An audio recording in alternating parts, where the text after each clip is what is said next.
You're about to get into season 5, which I believe comes out in a couple of weeks, but they released a surprise episode starring two characters that we love, which is played by John Bernthal and Ebon Moss-Bachrach. I hope I said that right. I apologize if I didn't. But Ebon plays a character in the show called Richie, and everybody loves Richie. I don't know how other people feel about it. Mainly, I hear a lot of good discourse about him, but I love Richie. And then there's another beloved character that we barely get to see, but then that's another cool thing in a lot of episodes in The Bear. We get a lot of really good memories and flashbacks of this character named Michael, played by John Bernthal, who is the brother of the main character of the show, played by Jeremy Allen White, who plays Carmi, aka Carmen, in this show. But this episode basically starts off with Michael and Richie going to Gary, Indiana, hence the title Gary. And obviously the way it's shot looks so good. I love it kind of has a film grain to it that I love, but it's not just the way it's shot that I love. It seems so authentic too, but Ebon Moss-Bachrach and John Bernthal are such talented actors. Like the opening 10 minutes of the episode was honestly some of my favorite stuff they've shot in this show. Like I really, really, really love The Bear. Like season 1, unbelievable, and so on, all the way to season 4. Incredible stuff. But like this right here felt so like buddy, felt so fun, felt so authentic, and that's just a huge testament to Ebon and John. Like they're so good at acting, and I love how this is like a flashback for Richie, and I'll get to that in the later part of this, but I feel so bad for Richie. I really do, because if you guys don't know, for you all who haven't seen The Bear yet, spoiler alert, Michael is dead during episode or seasons 1 through 4 of The Bear. That is the whole reason why the character Carmi, played by Jeremy Allen White, is in charge of the restaurant that his brother was in charge of. And it's so nice to see how close him and Rich were in this episode of The Bear. And it was honestly super touching because, I mean, we all know everybody talks about how much they love Michael and how many good memories they had, but you don't truly get to see a lot of them sometimes. There was a really good episode that gave me a little bit of background. It's one of my favorite episodes with Lisa Cologne Zayas. She plays Tina in this show, and it's an episode where pretty much Tina is trying to get a job and she's striking out everywhere, but finally when she's just trying to get a bite to eat, she sits down and talks with Michael, and Michael gives her a job, but it's the conversation they have and like how hard things are, how hard life is for her, and it was just a touching moment of that. But this felt like that to me. Like this episode was just how close Rich and Michael were and how crazy these two are together. Like there are a lot of really good scenes that I love, and it just makes me love Rich more. But there was a scene in this and two scenes in this episode where Rich and Michael are stopping at different places. There's one when they stop to get a hot dog somewhere, and they're talking to the person who services them a hot dog, and they're just like, yeah, so how you doing? How you like working here? And then, they're just having a simple conversation.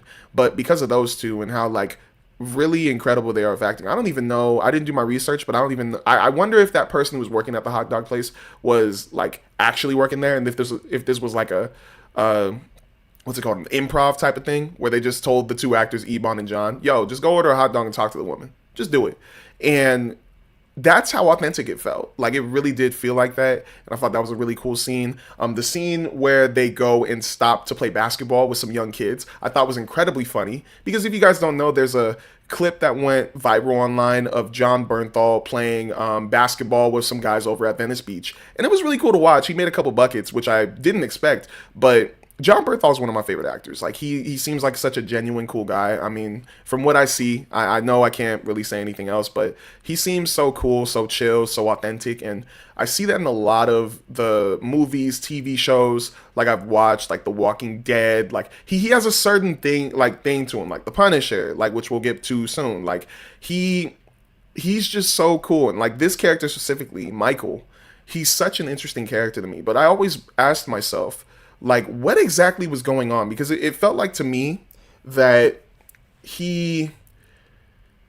there was more than just like the struggles in the restaurant that was messing with him. Like there was definitely more. And this episode, I feel like really highlighted that a little bit more, and also highlighted like Rich and like what's his problem. Like there's a scene in Gary where Michael meets this woman Sherry, played by Marin Ireland, and obviously they're connecting. This is at the point where they're still trying to do a job out in Gary, and they stop at a bar, and they're just doing what their characters do, being chaotic, being funny, being so like authentic. But there's a scene where, and don't even think of it so crazy, where Michael and Sherry go into the bathroom. They're chilling in the stall, literally just chilling in the stall, and Michael starts explaining like his mindset, explaining how he feels, explaining how exhausted he is, explaining like how hard things are in his life. And I'm just sitting there and I'm like, this is some of John Bernthal's best stuff. Like I'm feeling so bad for Michael. I'm feeling like this is like really the breaking point of getting close to what really led up to his inevitable death, that is still tragic. Even hearing that he died in, I believe it was episode 1 or 2 of season 1 of The Bear, was hard to like really get past, because with Carmy, everybody loves Carmy. I love Carmy, and hearing that he's running the restaurant because his brother died is like, oh my gosh, man. Like this show sometimes gives me vibes of The Pit too, and I just finished that also. But it's just so like crazy to see where it was heading. Like, and it sucks to see, but it's also a really good testament to how good John Bernthal is at acting. And I was sitting there listening to him, just explaining, pouring his heart out to Sherry, and like explaining certain, like exactly what's going on. And I love that she was there for him while he was explaining, because there's a lot of other people where they're like, you know how people are in a bar, or like even at a party, or just going out. Some people just want to have a good time. They just want to have a good time. They don't want to hear all the negatives. They just want to hear the positives. And just for her to be there for him, for her to just sit on this nasty bathroom floor. Actually, I don't even know if it was nasty, but just sit down with him and just let him like be him, like let him be open up, was just such a good moment. And like in this episode, we don't see Michael get killed. We don't see himself kill himself, but it really did give me that vibe that the next day, or even when he got back, I feel like what happened was the final straw of what inevitably happened to him. And with Rich, so like I said in this episode, they're pretty much just doing a job. They're going out to Gary, Indiana, and they're just they're having a good time. But then there's a moment that really just flips everything. And you're thinking, okay, now they do the job and they go home and everything's okay. But right when Michael comes out of the bathroom with Sherry, like, everybody's making fun of him, going like, ooh, what were you doing in there? It seems like, whatever, you guys are just tripping. And Rich was the one who was telling him, like, we gotta go. But then all of a sudden, Michael starts pouring his heart out again, talking about, oh, Rich, like, that's my man, that's my homie. Like, he's about to be a dad. Everybody in the bar is celebrating. But then all of a sudden, it gets real personal and a little bit more like jabs, and he starts throwing all these insults at Rich about how he's not going to be a good dad, how he's not going to be there for his kid. And it's like it changes this whole good moment of like, hey, like, we're having a good time in Gary, Indiana, to what the heck happened? Like, you were good the whole time, we were buddy, we were joking around, all of a sudden you're like throwing jabs at me. And then I see Rich, like, I love how the way Ebon played that scene, and I mean, just Rich in general, he's obviously trying to sympathize with him. He's like, he's trying to calm him down, or trying to make sure like he's okay. But then, Michael keeps throwing those jabs over and over and over again. Eventually, Rich slaps him, punches him, I think twice, and it still just hurts. But I hurt for Michael, because you can see like that's another scene, going from the bathroom to throwing those insults at one of his best friends. It's like, bro, what is going on? Are you okay? And obviously, we as the audience, we don't know. But like, I was trying to put myself in Rich's shoes, and it's like I said, everything's going good. We're having a good time in this bar. We're about to get some money, do this job, and then go home. Easy.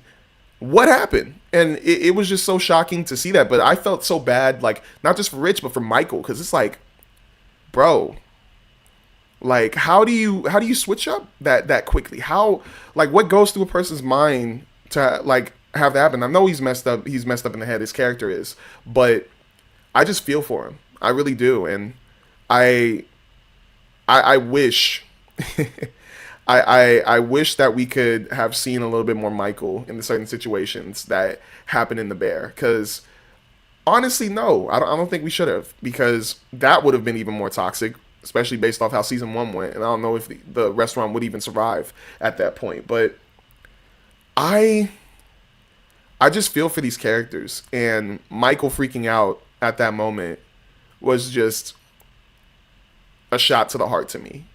And it's not like I hate the character. It's just that it's a shot that I didn't expect, and I thought it would die down when he saw Rich because things were going so well. But it was just so surprising, and I could just see and feel the pain in him. Like, I feel like he was telling himself, "Yo, stop," but somebody else was telling him, "Yo, keep jabbing my best friend." And the next scene after that, unbelievably awkward, unbelievably. And this is what I wanted to get into that I was going to talk about before. So after, Michael throws those jabs at Rich, and they just have that incredibly awkward moment. They end up going to do the job, transferring those goods, or I think they were buying goods and then bringing them back. But right when they finish the job and they're heading back home, early on, Rich had a CD that was like tunes that they could listen to on their ride out to Gary, and at first they played and it was good vibes, but then it switches up where Michael tries to put the CD in to try to, calm nerves, do like a true peace offering type of thing. But when he inserts the CD in, and when it starts playing music a little bit, Rich right away ejects the CD and throws it out the window, like it's over. And I went, oh my gosh, man. Oh, I feel like that might have been the final straw. But what I love following that scene is they stop at the train because there's a train going by, and their arc of this past situation that happened stops, and it fades into the current, the present of how Rich is doing. And he's sitting there in his car, it's raining, he's at a train stop, and he definitely was probably thinking about it, especially seeing that train stop. And he looks at the seat, he's just reminiscing. Next thing you know, somebody's honking his horn because the train passes by. Yo, you gotta go. So Rich starts driving, and then bam, a car hits him. And that's how the episode ends. And instantly, obviously, I'm feeling this pain. Like, this episode started so well, and I'm thinking, like, I already knew something was going to happen, but I didn't think it was going to be this bad. And I feel like, low-key, Rich feels guilt. And I think that situation that played out in Gary was probably what he thinks was what set off Michael. And I feel incredibly even worse for Rich. Not just because he got hit by a car, too, but because that might have been one of their final moments. And what if that was really his final moments, he did not get to say a proper goodbye to his best friend. And that hurts, man. That really does hurt. And I think I really liked this episode. It was painful. Good to watch. Painful, obviously. But I really liked it for that. I really liked them giving us more insight into this character and just letting us know, like, yo, this was my last time speaking with my homeboy. And I feel like I might have caused what was his inevitable death. And if that really was what he was thinking, I'm just taking a guess. That's just a theory. I don't know how the heck season 5 is starting, because to my knowledge, I don't remember Rich getting into a car crash in any of the seasons. I don't remember him talking about getting into a car crash. So if this is what's really going to start off season 5, holy crap. Like, we're already, like, that last episode in season 4, I was already like, oh my gosh, like, what is going to happen? Like, is the restaurant closing down? Like, is Carmi okay? Like, is it going to keep going? And then now we have this situation with Rich. If this is what opens it up, it's like, wow. But I really, really, really like Gary. And I highly recommend to the Bear fans, watch the episode. Please, if you don't, I don't know what you're on.